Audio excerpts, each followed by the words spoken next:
Olá! O Infra FM Talks de hoje tem o apoio do Grupo Hana, que atua há mais de 2 décadas com a terceirização de serviços de segurança, facility service e tecnologia, desenvolvendo ainda soluções inovadoras em equipamentos. O grupo atua em segmentos residencial, corporativo, hoteleiro, educacional, centro logísticos e hospitalar, e também em segurança pessoal.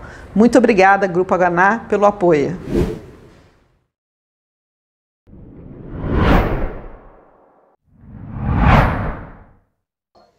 Bem-vindos à audiência da Infra FM Talks. Hoje a gente vai falar com uma pessoa de fora do eixo Rio-São Paulo. Nós vamos falar de Brasília. A gente convidou hoje o Franco Moraes.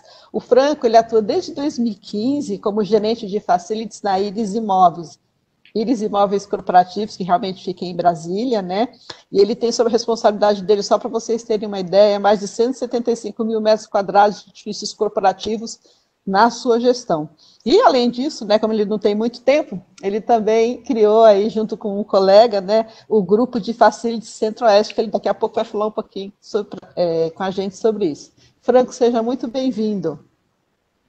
Bom, tudo bem, Léa? É um prazer estar aqui falando com vocês aí nesse momento aí que estamos todos meio afastados fisicamente, mas estamos próximos. E para mim é uma satisfação poder contribuir um pouco aí com o mercado de facilities no Infra Talks. Legal, então fala para a gente um pouquinho, Franco, dá um panorama quais são as suas atribuições, né, e quem é a Íris Imóveis Corporativos, né, e o grupo STY, da qual ela faz parte, para que o nosso internauta possa saber um pouquinho mais sobre vocês. Bacana. Na realidade, o grupo STY é um grupo de empresas aqui de Brasília que já tem 50 anos de atuação. Ele começou quase junto com Brasília, foi logo em seguida da fundação da capital, o nosso fundador. Ele veio para Brasília e começou a observar um monte de prédios que estavam sendo construídos, e ele, como engenheiro, também viu esse mercado de manutenção predial. E ele montou uma empresa para começar a dar manutenção predial no mercado de Brasília. E aí, logo em seguida, surgiu a Estilos Engenharia, que é uma construtora que constrói prédios aqui no Distrito Federal e geralmente administra os seus próprios prédios, né? Aí, na sequência, veio a segunda empresa, a Super Engenharia, que também é uma construtora, mas também focada na parte de incorporação imobiliária. Então, uma outra construtora que aí agregou mais a parte de incorporação imobiliária também. No final dos anos 90, início dos anos 2000, surgiu a Orion, que é uma empresa focada em manutenção predial, inteligência predial e data center. Então, é uma empresa que busca muito soluções para o usuário, de melhorias no dia a dia de gestão de automação, de sistemas que possam auxiliar o gestor dos prédios no seu dia a dia de operação. E, por último, a mais nova, é a caçula do grupo, é a Íris, que surgiu em 2012, com esse know-how todo do grupo aí de construção, de manutenção. O mercado começou a demandar uma empresa que fizesse gestão de imóveis de terceiros. Então, a Íris ela é focada na gestão de imóveis de terceiros, seja na parte de properties, que é mais a parte de administração de locação, e seja na parte de facilities, que é a operação propriamente dita dos empreendimentos, e é onde eu estou locado atualmente. Muito legal.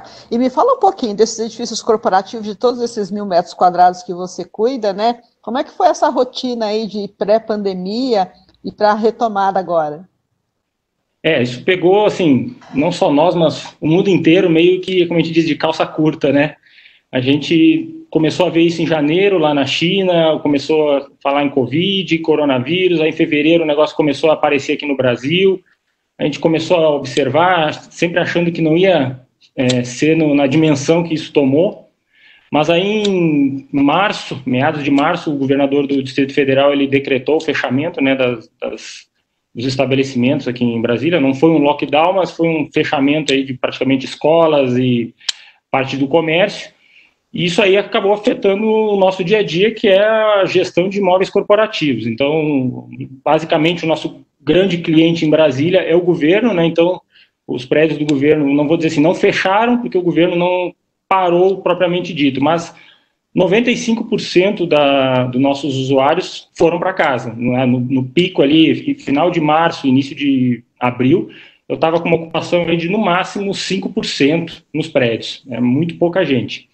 E aí a gente começou a se estruturar. Bom, eu tenho que começar a pensar primeiro nas pessoas, que são os meus terceirizados, que a grande maioria das nossas equipes são terceirizados, são outras empresas que a gente contrata, de manutenção predial, vigilância, brigada, limpeza e etc.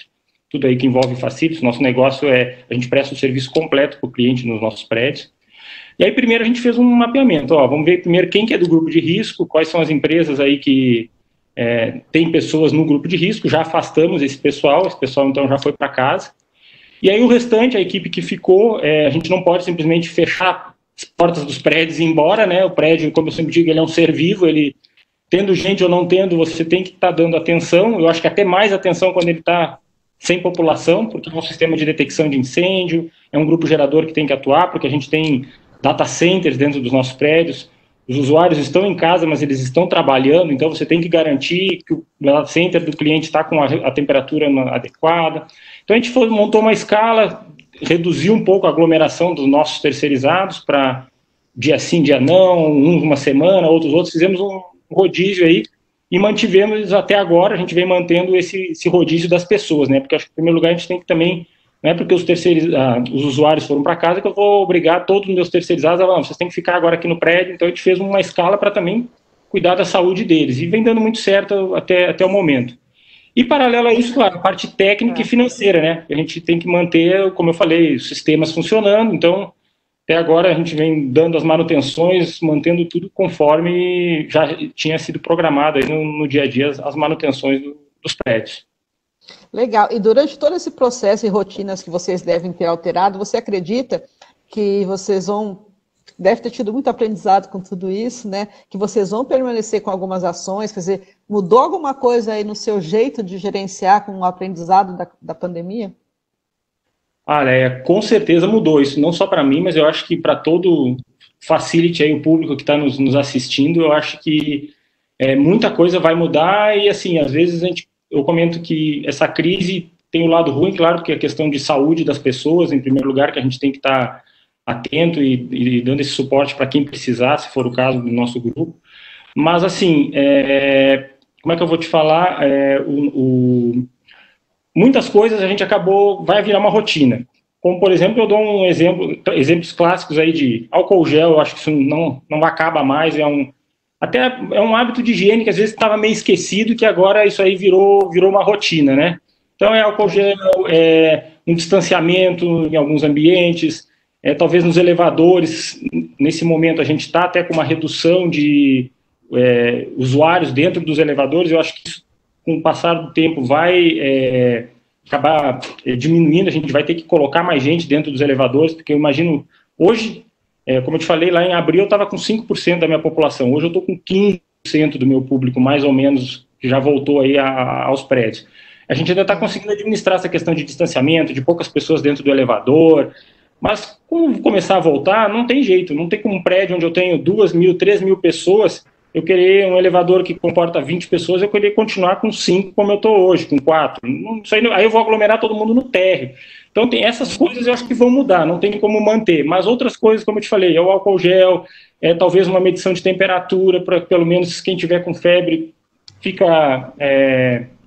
não entra. E eu acho que isso assim, de automação. O que você fez de automação no seu prédio? Eu vou dar um exemplo clássico que a gente fez aqui, que vai continuar. Eu tinha uma rotina de limpeza de banheiros. Aí a gente começou, mas será que essa rotina agora, no pós-Covid, ela vai me atender? Eu vou conseguir continuar limpando os banheiros nesse ritmo? Então a gente começou agora, implementou um sisteminha simples, barato, que é contagem de pessoas nos banheiros, integrado ao meu sistema de automação. Bom, eu limpava o banheiro a cada 2 horas, agora eu estou limpando a cada 20 acessos. Então é um sisteminha simples, ele conta lá e me avisa, já vai direto para o celular do auxiliar lá de serviços gerais, olha, entrou tantas pessoas, vai lá e limpa. Então a gente essas coisas eu acredito que vieram no meio da crise, soluções que a gente deve perpetuar ao longo do tempo aí, no pós-Covid, o uso da máscara. Acho que isso aí num primeiro momento não vai acabar, né? Então os gestores que estão se preparando para isso vão ganhar ali na frente, porque eu acho que a gente vai ter uma vacância de prédios. Eu acho que o home office também ele veio para ficar, e não acho que é 100%, não acho que é nem 50%, eu acho que isso é menos, porque eu sempre falo, a gente como latino, acho que a gente sente falta desse contato no dia a dia, né? E eu acredito que no Brasil as pessoas vão voltar para os prédios com um distanciamento maior, eu acredito, mas com o passar do tempo aí, talvez com uma vacina, isso aí vai diminuindo esse medo das pessoas estarem na rua, e a gente precisa desse contato. Acho que a cultura das empresas necessita desse contato mais próximo do dia a dia e não ficar só no online, né? Perfeito. E me fala uma outra coisa, alguns desses prédios que você administra, ele tem certificação LEED, né? Fala um pouquinho para a gente das vantagens disso, né? Durante a pandemia, se foi vantajoso, se não foi, quais são os benefícios que tem você ter essa certificação em algum empreendimento? Olha, ajuda muito. Eu sempre digo assim que o prédio com certificação, que seja ela LEED, uma certificação AQUA, alguma certificação de sustentabilidade, ele já coloca o gestor numa posição que você tem muitas ferramentas para poder gerenciar o seu prédio. Você tem um sistema de automação, você tem um sistema de monitoramento de energia, de água, de gestão de resíduos, que são algumas premissas da certificação LEED. Independente do LEED ser um LEED na parte de Core and Shell, que a gente chama que é de construção, ou um LEED EBOM de operação, nós aqui no caso mesmo, eu opero prédios que têm a certificação LEED Core and Shell, eu não tenho a certificação ainda de operação. Mas todas as premissas que a gente tem na operação do prédio, elas já são baseadas na certificação EBOM, né? Então, isso ajuda muito, porque muitos dias mesmo que eu estou, às vezes, em casa, eu consigo gerenciar o prédio de casa, eu consigo saber o que está consumindo de água, o que está consumindo de energia, quantas pessoas entraram, essa questão que eu falei dos sistemas de automação de banheiros aí que a gente implementou, eu consigo saber que hora que foi limpo o banheiro, que hora que não foi. Então, ajuda muito. Agora, tem que ser LEED, tem que ser uma certificação de sustentabilidade? Não. Eu tenho outros prédios que a gente administra que não tem a certificação. E do mesmo jeito, a gente fez alguns sisteminhas simples, desde um simples instalação, um monitoramento de energia no quadro geral, que eu consigo pelo menos controlar o que o prédio está consumindo, principalmente nesse momento que eu estou com baixa ocupação, o meu condômino está me cobrando, como é que a conta de energia do prédio... como é que a conta de energia do prédio vem alta? Não pode, eu tenho que estar monitorando isso no dia a dia, de água, que seja a gestão do lixo, porque o condômino, eles não está no prédio, mas ele está pagando o condomínio. E claro que a gente fez alguns ajustes, só pelo simples fato do pessoal sair do prédio, isso já teve uma redução de água, de energia, algumas outras questões de que a gente fez uma gestão de pessoas aí, de botando algumas pessoas de férias, não exigindo cobertura do posto, para que o terceirizado, a empresa terceirizada, né, não precisasse ter aquele custo da reposição, então ela não me cobrou aquele posto no mês. A gente fez alguns ajustes com nossos parceiros aí para poder reduzir o custo para o meu condômino, porque ele não está no prédio, ele entende que tem que pagar o condomínio, mas ao mesmo tempo ele entende que tem que ter alguma redução. Então essas pequenas coisas que a certificação já vem atrelado a um prédio certificado, que é uma gestão de consumo de água, de energia, te ajuda a monitorar isso mais forte ainda, para você poder mostrar para o seu condomínio, olha, nós estava no nível tal, hoje eu estou no nível mais baixo, estou conseguindo reduzir alguma coisa para você. E um segundo ponto que eu vejo de vantagem de um prédio certificado, ou que você consiga pelo menos ter algum monitoramento, é que você agrega valor ao seu negócio. Então, como eu falei no seu questionamento anterior, a gente entende que pode ser que aumente um pouco a vacância dos prédios. Então, aquele prédio que está preparado para isso, de repente alguém que está num outro prédio, que não tem um monitoramento, que não teve uma redução no seu custo de condomínio, vai começar a olhar, o preço está praticamente o mesmo de um prédio certificado para um prédio não certificado, os preços se equilibraram, pelo menos aqui no Distrito Federal. Então, você que aluga, né? Eu tenho um prédio alugado que eu não tenho monitoramento nenhum, simplesmente um liga e desliga de iluminação e ar-condicionado todo dia. Eu posso ir para um prédio que tem uma série de outros atrativos pelo mesmo preço. Eu acho que quem é dono de empresa, quem preza pelo seu lado financeiro, vai pensar nisso. Então, eu vi até esse dia numa live que agora a gente virou craque em assistir live, né? Estamos com live para tudo que é lado. Eu achei um termo que usaram, eu não lembro quem foi, até para dar os créditos aqui, mas eu não lembro, que a pessoa falou, olha, nós estávamos todo mundo num rio nadando, todo mundo ali, todos os gestores de facilities nadando junto. Agora que a água baixou, a gente está vendo quem estava nadando pelado e quem estava nadando com roupa, porque agora está mostrando quem estava com a sua gestão ajustada e quem estava ali meio que mais ou menos, alguma coisa ficava escondida e agora apareceu. Então, eu acho que é um momento, independente, como eu falo, do prédio ser certificado ou não, é um momento que colocou os gestores de facilities na crista da onda. E aquele que estava com o seu negócio bem ajustado, com a sua operação bem ajustada, com certeza vai ganhar pontos logo ali na frente nessa questão principalmente de captação de locatários, de condôminos e de manter aqueles que hoje já estão, né? Falando em mercado, né, como você estava comentando agora, com a medida provisória 915, né, que virou lei, que é a 14.011 de 2020, que trata, entre outros assuntos, da desburocratização e alienação do patrimônio imobiliário, né, dos prédios de governo. Me fala um pouquinho, como é que está essa questão aí que você está acompanhando?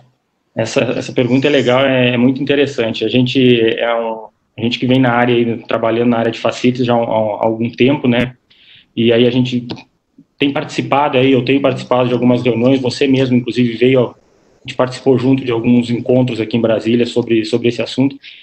Eu acho que isso aí, assim, é uma mudança total de paradigma dentro do governo federal, e eu acho que isso vai se expandir para estados e municípios, que é a questão de você melhorar tanto a sua gestão do dia a dia dos prédios públicos, como a possibilidade de você até vender imóveis públicos. Hoje não é difícil a gente andar por qualquer cidade, eu até faço provoco um desafio, né? Você andar em qualquer cidade do Brasil, você não vai ver algum prédio público que está abandonado ou subutilizado. Isso aí infelizmente, infelizmente a gente está falando triste, isso, mas né? É triste, que é o nosso dinheiro como contribuinte, né? Aqui eu já nem estou falando muito como gestor de facilities, mas como contribuinte, é o nosso dinheiro que está lá.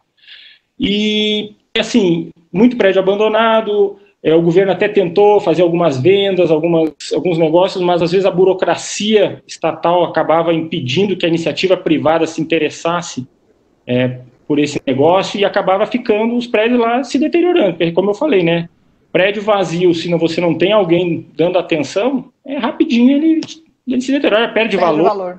É o patrimônio sendo degradado ali ao longo do tempo. E aí, isso tem acho que uns 2 ou 3 anos, aí começou uma turma aí dentro principalmente do Ministério da Economia, que começou a mexer com isso e eu acho que se começou a se sentir incomodado, que isso aí é uma galera muito boa, aí, profissional, é um pessoal que está pensando na gestão e na desburocratização do patrimônio público aí de uma maneira muito profissional.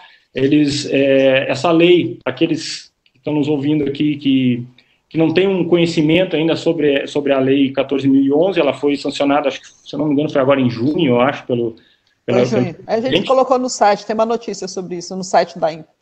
Isso, e aí o que acontece? Ela permite o quê? Primeiro, você fazer leilões e vender imóveis públicos que não estão utilizados, que o governo não tem mais interesse, porque eu defendo um pouco também que o governo não é uma imobiliária, o governo tem que ficar fazendo gestão de prédio. Isso aí tem que ter alguém profissional para fazer isso, não é o fundamento do serviço público gerir imóvel público. Então, eu acho que, assim, o primeiro ponto da lei, ela permite que você venda os imóveis em leilões, inclusive, se não tiver, no primeiro momento, não tiver interessado, você pode dar um desconto, e ela permite até a participação, num certo momento, lá até de corretores imobiliários, que se você botar no mercado isso aí para esses corretores trabalharem esses imóveis, eu acho que isso ajuda a desburocratizar o processo. Também você consegue vender, o governo no caso, né, consegue vender o imóvel, não mais pelo valor venal, que é o que o município dá lá pelo IPTU, que é o que o governo tinha que vender, é pelo valor venal, você consegue pelo valor de mercado. E aí você pode vender até mais caro, se for no momento que o mercado imobiliário está em alta, ou você vai vender, é mais baixo do que o valor venal, mas às vezes setor imobiliário está num período de baixa, e aí, se você bota pelo valor venal, não aparece ninguém interessado. Faz parte. Né? Aí ninguém participa. Um outro ponto interessante que eu acho da lei permite que o governo constitua fundos de investimento imobiliário, os FIs, né? Então você pode, com isso, imóveis que o próprio governo ocupa, rentabilizar ele através de um fundo imobiliário. Eu acho isso também interessante, pode estar trazendo pessoas desse mercado financeiro para isso. E o último, não menos importante, mas que aí afeta nós, gestores de facilities, que eu acho que é o artigo 7º, se eu não me engano, da lei, que ela permite que o governo faça contratos de gestão. O que é isso?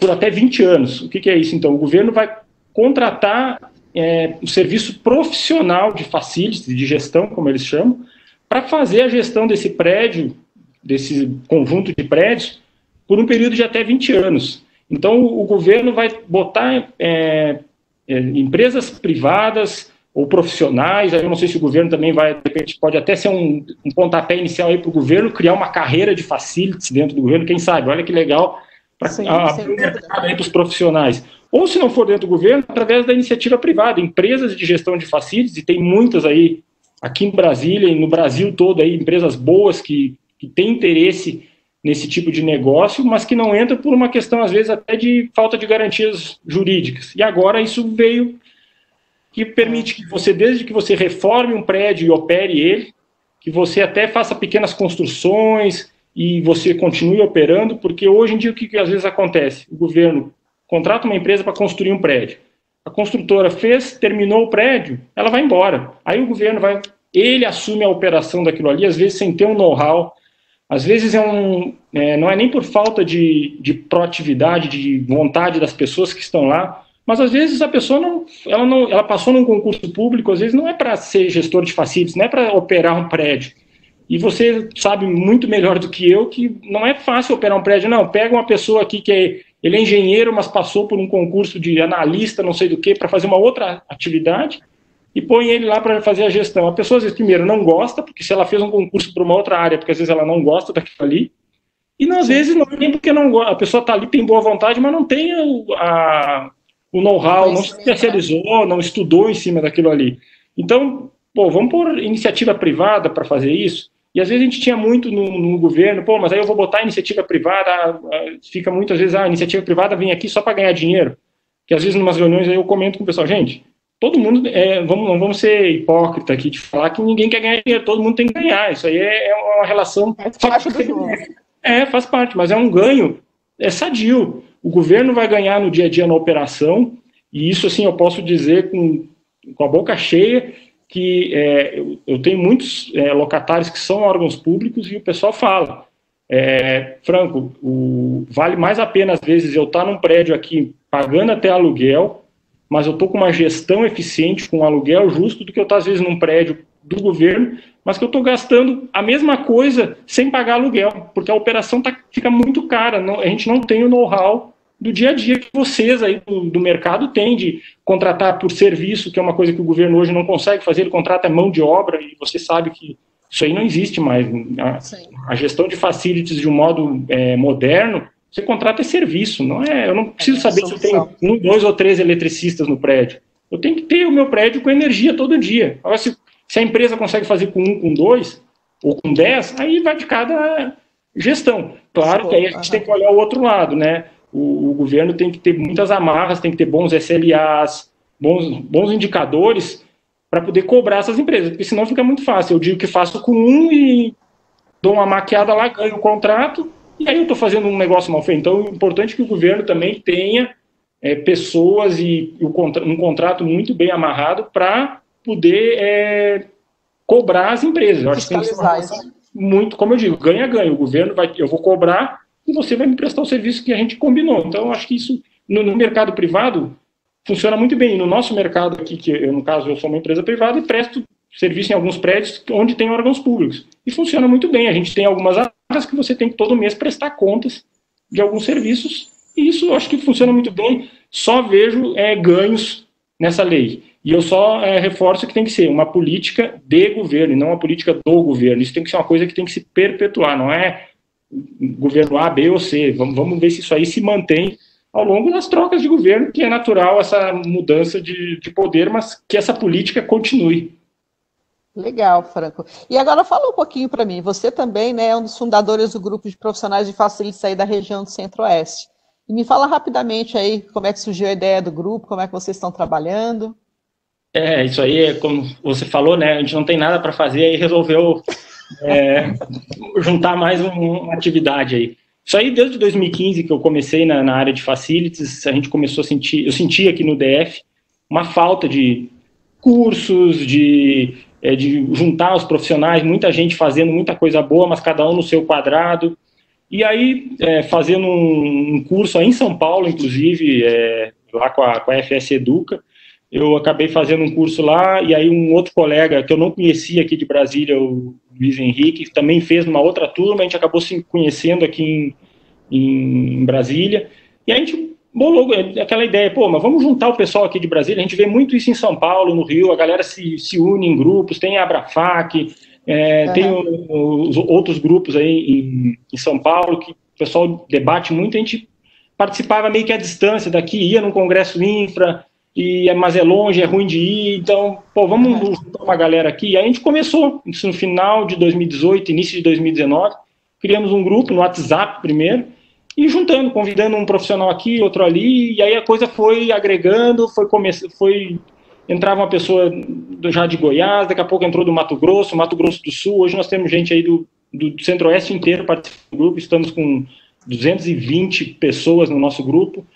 Que legal. Em 2019 a gente fez alguns eventos, você mesmo nos ajudou gravando uma abertura de um evento, o Thiago Santana aí da Abrafac também nos ajudou, tem nos apoiado muito. E aí muito legal, porque a gente acaba debatendo, o grupo é basicamente para debate, para ajudar um ao outro, não tem nenhum fim comercial, é mais para juntar os profissionais e tá no dia a dia aí participando dos eventos que acontecem a nível de Brasil. O grupo tem gente participando toda hora e foi muito bacana. Assim, uma coisa que a gente vai manter, deu uma parada nos eventos presenciais agora, infelizmente, né, por causa dessa pandemia, mas nas redes aí o grupo continua ativo. Já faço um convite aqui para quem está nos assistindo que quiser participar, manda um e-mail para facilitiescentroeste@gmail.com que a gente adiciona lá e você começa a contribuir com o nosso grupo aqui no Centro-Oeste. Muito bem, Franco, já indo agora para o finalzinho da nossa entrevista, qual é a sua mensagem aqui para a comunidade que está nos assistindo, né, a comunidade infra? Conversa boa passa rápido, né? Rapidinho, a gente acha que vai demorar muito, mas é rapidinho. Então, Leia, eu acho que, assim, primeiro, os profissionais aí de facilities que cuidem primeiro das suas equipes. Eu acho que, assim, a gente está com os prédios com pouca gente trabalhando, os usuários, no caso, né? Mas o prédio está funcionando, então a gente tem que dar uma atenção para aquelas pessoas que todo dia pegam o ônibus, vai lá trabalhar, está dando esse suporte para manter a operação efetiva, funcionando, principalmente a galera da limpeza, que está lá o dia inteiro, às vezes está correndo o risco de se contaminar, de ter algum problema, mas está lá firme e forte. Eu já aqui quero até agradecer as minhas equipes que me deram uma ajuda nesses 4 meses que a gente está meio que home office trabalho e vai para o trabalho. Então, obrigado a todos e o meu recado é esse: facilities, cuidem das suas equipes, porque quem está lá no dia a dia, na ponta, são eles que estão nos ajudando, mantendo os prédios em condições de receber os usuários em breve, que eu espero que isso seja o mais breve possível. Não sei uma data, acho que ninguém tem essa bola de cristal aí, mas esperamos que ainda nesse terceiro trimestre a gente comece a reocupar os nossos prédios. E, para complementar só, assim, mantenham-se sempre ativos estudando. A gente hoje está com uma variedade de lives, de cursos aí online, que eu acho que o profissional de facilities tem que estar atento, porque, como eu falei, os prédios têm uma tendência de ter alguma vacância, de uma diminuição de público. E aqueles profissionais que estão se atualizando, que estão mantendo seus prédios com as melhores tecnologias possíveis, claro, dentro de uma análise financeira, principalmente, vão estar à frente. Então, atualize-se, faça cursos e o que tiver aí para poder se atualizar e manter o seu prédio, o seu negócio aí na ponta da onda. Muito bem, Franco, foi uma alegria ter você aqui. Acho que nosso bate-papo, apesar de rápido, mas acho que ele foi muito rico, principalmente aí falando do mercado público, realmente foi uma alegria. No final do ano, a gente tem, no período de 1, 2 e 3 de dezembro, o nosso evento. Como você vem todos os anos, eu vou te esperar lá. Espero que venham mais pessoas também do Grupo do Centro-Oeste e que essa pandemia passe logo para que a gente possa continuar fazendo o trabalho que a gente vem construindo aí ao longo desses anos. Tá bom? Tá bom, Léa, te agradeço. Para mim foi um prazer conversar contigo, aí tentar passar algum recado aí para os nossos colegas de facilities no Brasil e até no mundo, que eu vi que o InfraTalks anda até fora do Brasil. Aí. Graças a Deus. Foi um prazer conversar com você, que a gente sempre comenta que é um dos ícones de facilities aí no Brasil, né? Então, é um prazer imenso aí, estou aqui à disposição para contribuir com o que for necessário. Tá bom? Perfeito, então. Fica com Deus, um abraço na família e até breve. Obrigado, um abraço a todos aí. Tchau, Léa.